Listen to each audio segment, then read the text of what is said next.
Humanity has a peculiar relationship with the word impossible. We say it only to break it.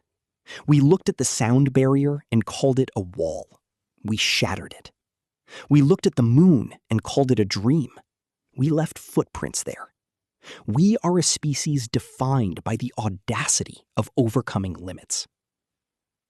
So, when scientists say that reaching Pluto is a miracle of patience, and that reaching Proxima Centauri, our nearest stellar neighbor, is effectively impossible, the public often smiles.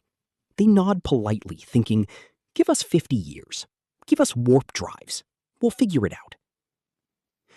But this time, the universe is not playing fair. This time, the word impossible isn't a challenge. It is a verdict of physics. Today, we are going to tell you the true story of why the human body will never touch the icy plains of Pluto, and why your grandchildren's grandchildren will still be arguing about how to reach Proxima Centauri. This is the story of the unbreakable chains of distance, time, and the cruel math of the cosmos. Let us begin with Pluto, the underdog, the dwarf planet that stole our hearts. In 2006, NASA launched the New Horizons probe. It was the fastest spacecraft ever sent to the outer solar system. At launch, it shot away from Earth at 58,000 kilometers per hour. To put that in perspective, that is fast enough to fly from New York to Tokyo in about 4 minutes. New Horizons used a gravity assist from Jupiter, a slingshot maneuver, to boost its speed to nearly 84,000 kilometers per hour relative to the sun. It was a bullet aimed at the edge of the solar system. And yet, it took New Horizons 9.5 years to reach Pluto. 9.5 years of silence. 9.5 years of coasting through the void. When New Horizons finally phoned home on July 14th, 2015, the signal, traveling at the speed of light, took 4.5 hours to reach Earth. Think about that. A robot, moving faster than any human has ever moved, took nearly a decade to get to a rock that isn't even halfway to the stars. Now, imagine a human being on that voyage. Humans require air, water, food, radiation shielding, psychological stability, and gravity. The New Horizons probe weighed about 478 kilograms. To send a human habitat with life support to Pluto, you would need a vessel weighing hundreds of tons. To accelerate that mass to 84,000 kilometers per hour using chemical rockets, it is not just expensive, it is thermodynamically obscene. But speed isn't the real killer. The real killer is the stop. You cannot just crash into Pluto. New Horizons was moving so fast that if it had tried to enter Pluto's orbit, it would have blown past the tiny world in under 5 minutes. To slow down enough to actually arrive at Pluto, to orbit it or land on it, you would need to burn almost as much fuel to decelerate as you use to accelerate. For a crewed mission, you would need to carry double the fuel. And fuel has mass. Mass requires more fuel to lift. This is the tyranny of the rocket equation, and it is a dictator that does not accept appeals. Even with nuclear thermal rockets, a round trip to Pluto would take a human crew 40 to 50 years. A human launched today at the age of 20 would return as a septuagenarian, bones shattered by microgravity, mind fractured by isolation, cooked by galactic cosmic radiation that no current shielding can fully block. Reaching Pluto is not impossible because we lack the will. It is impossible because the human body is a bag of water that expires in cosmic time. We are mayflies trying to commute across a continent. But Pluto is our neighbor. Pluto is in our backyard. If Pluto feels impossible, then Proxima Centauri is a cruel joke. Proxima Centauri is the closest star to our Sun. It is 4.24 light-years away. A light-year is the distance light travels in 1 year, roughly 9.46 trillion kilometers. Let us make that number visceral. If you took the New Horizons probe, our fastest interstellar bullet, and pointed it at Proxima Centauri, how long would the voyage take? 78,000 years. 78,000 years. That is longer than Homo sapiens has existed as a species.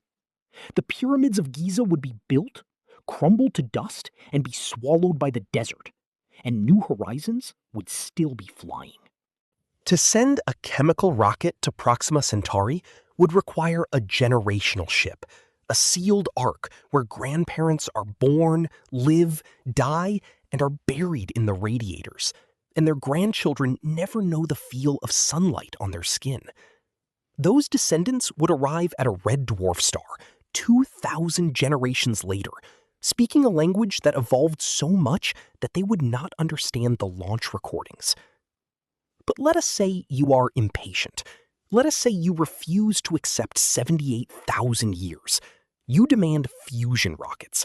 You want the theoretical Daedalus engine, a pulse detonation fusion drive that could reach 10% the speed of light. At 10% light speed, the trip to Proxima Centauri takes 42 years, a single human lifetime. That sounds possible, doesn't it? It is not possible, and here is the true story why. To propel a spacecraft to 10% light speed using fusion, you would need to detonate hundreds of thousands of thermonuclear explosions behind a pusher plate. The technology is called Project Orion, and while it works on paper, the engineering reality is monstrous. The fuel required, helium-3, is almost non-existent on Earth. You would need to mine it from the atmosphere of Jupiter or the surface of the Moon. We do not have that infrastructure. We do not have the industry. We barely have a rover on Mars. But even if you solved the fuel problem, you face the interstellar medium. Space is not empty. At 10% light speed, hitting a single grain of interstellar dust, a particle the size of a grain of sand, releases the kinetic energy of a grenade going off. The ship would need a Whipple shield dozens of meters thick. That shield adds mass. Mass kills speed. The truth is, we do not have a material science that can survive a 42-year sandblasting at relativistic velocities. The ship would erode into a cloud of plasma long before it reached Proxima. But wait, you have heard of Breakthrough Starshot, the project funded by Yuri Milner and advised by Stephen Hawking. The plan to send gram-scale nanocraft propelled by ground-based lasers to 20% light speed. At that speed, the trip takes just 20 years. Finally, a solution, right? No. Because now we face the tyranny of inverse square law and pointing accuracy. To push a nanocraft to 20% light speed, you need a laser array with a combined power output of 100 gigawatts, about 100 times the peak power of the entire Earth's electrical grid. And you have to focus that laser onto a sail the size of a dinner plate from a distance of millions of kilometers. Any atmospheric turbulence, any thermal distortion, any vibration on Earth, and the sail vaporizes. But let us assume you build the laser. You launch 1,000 nanocraft. They fly past Proxima Centauri in 20 years, taking pictures for 3 seconds before the tiny camera freezes or is destroyed by radiation. Then, the signal.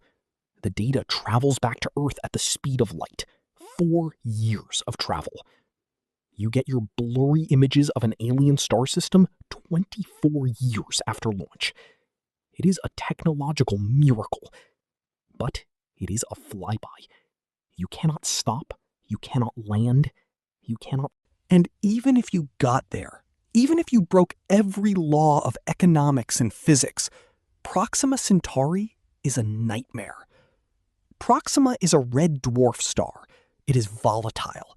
It flares violently, blasting out X-rays and ultraviolet radiation that would sterilize a planet's surface every few weeks. The exoplanet, Proxima b, is tidally locked. one side facing the eternal blaze of the star, the other facing permanent frozen night. The only habitable zone is the twilight ring, a thin strip of perpetual sunset, where the atmosphere, if it exists, is likely being stripped away by stellar winds. We dream of a second Earth. Proxima b is a hellscape. Reaching it would be a victory. Surviving there would be an impossibility. But the deepest reason, the philosophical gut punch, is time dilation and the speed limit. Einstein's special relativity tells us that nothing with mass can reach the speed of light. As you accelerate, your mass increases. To get a single proton to 99.99% light speed at the Large Hadron Collider, you need a ring that is 27 kilometers long and the power of a small city. To get a human to 99% light speed, you would need the energy output of the entire sun for several minutes. There is no fuel source in the universe that dense, not even antimatter. And if you did, if you somehow pushed a ship to near light speed, time dilation would save the crew. They would age only a few years while centuries passed on Earth. But they would arrive at Proxima Centauri to find that humanity had evolved, or died, or left the galaxy. They would be time travelers, trapped in a future they did not belong to. That is not exploration. That is exile. So, where does this leave us? It leaves us with the true story. We are not the masters of space. We are the infants of gravity. We have barely crawled out of our crib, low Earth orbit, and we are crying about running a marathon across the Pacific Ocean. Reaching Pluto is impossible for humans because our biology expires before the fuel tank empties. Reaching Proxima Centauri is impossible because the distances are not measured in miles. They are measured in generations of empires. Rome rose and fell in less time than it takes to wave hello to our nearest star. The universe is not hostile to life. It is indifferent. And indifference, when you are made of soft carbon and water, looks exactly like impossibility. But here is the twist, the final truth. Every scientist who tells you it is impossible is secretly heartbroken. Because we want to go. We want to feel the methane snow of Pluto under our boots. We want to see the twin suns of Proxima set over a red horizon. The impossible does not stop us from trying. It just changes the question. Maybe we will not send our flesh. Maybe we will send our machines. Maybe we will upload our minds into silicon and become the data we transmit. Maybe the explorers of Proxima Centauri will not be humans, but the children of humans, the AI, the von Neumann probes, the digital ghosts of our civilization. But the biological creature reading this script, the heart pumping blood through your veins right now, you will never leave the solar system. Your grandchildren will not leave the asteroid belt. The universe has placed a fence around us, and the fence is the speed of light. This is not a failure. This is a filter. The impossibility of interstellar travel forces us to value what we have. It forces us to realize that Earth is not a waiting room. Earth is the only home we will ever know.